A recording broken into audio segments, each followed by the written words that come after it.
You're listening to the Monday Night Community Show with Daniel on BRFM. This is the Daniel Monday Night Community Show on demand through YouTube. Thank you very much for choosing to listen to us through this method.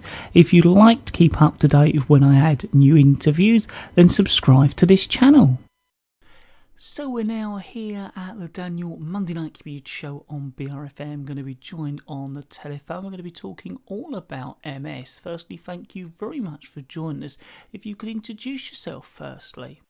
Hi, I'm Megan Roberts and I'm the Specialist Nurse Programme Manager for the MS Trust. So how many people are actually affected by MS locally here in our area on the island? Well, I think it's roughly around 130 people with MS probably. We know across the UK it's about 1 in every 600 people, so as far as we can tell, it's around that area. So what are the main ignorances and misconceptions when it comes to MS? Well, the MS Trust has just done a survey of about 2,000 different people around the UK to find out what they knew and didn't know about MS.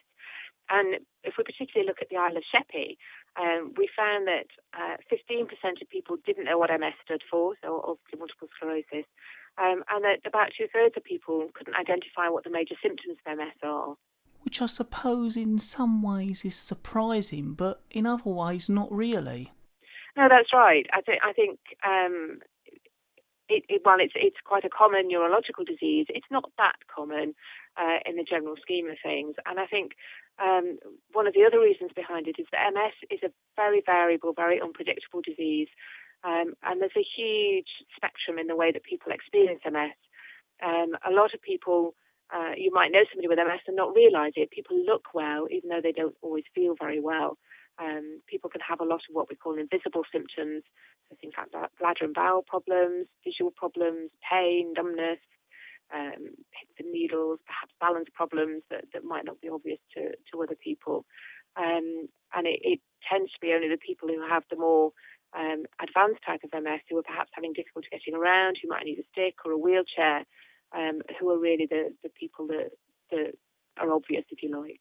So how has MS specialist nursing changed in the last 25 years or so?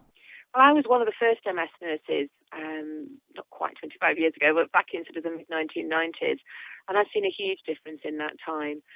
When I first started nursing, there was really nothing that we were able to offer people with MS. They would get a diagnosis from their neurologist, and then if they were lucky, they'd perhaps be seen once a year and kind of almost a pat on the head, because there was really nothing that the neurologist could offer.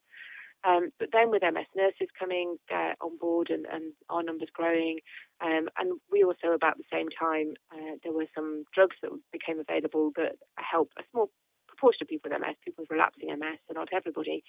But that meant that services developed and grew, and we have a much better understanding now of the difference that support makes to people with MS, and just how to manage symptoms and provide rehabilitation, as well as on the treatment side with the different drugs.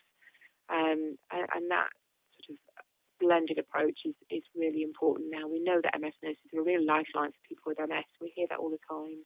So what are the current challenges when it comes to nursing in this area? We know that there just aren't enough. We know that about 2/3 of people with MS across the UK are living in areas where there really aren't enough MS nurses.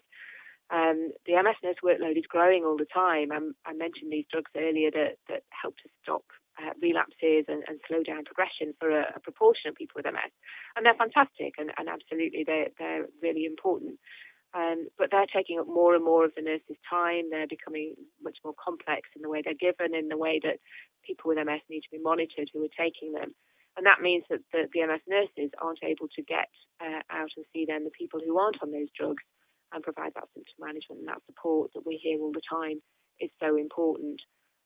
So, that's one of the really big challenges, that we need more MS nurses, which is what we're trying to do with the Specialist Nurse Programme. So are there any future developments that are needed to continue this process?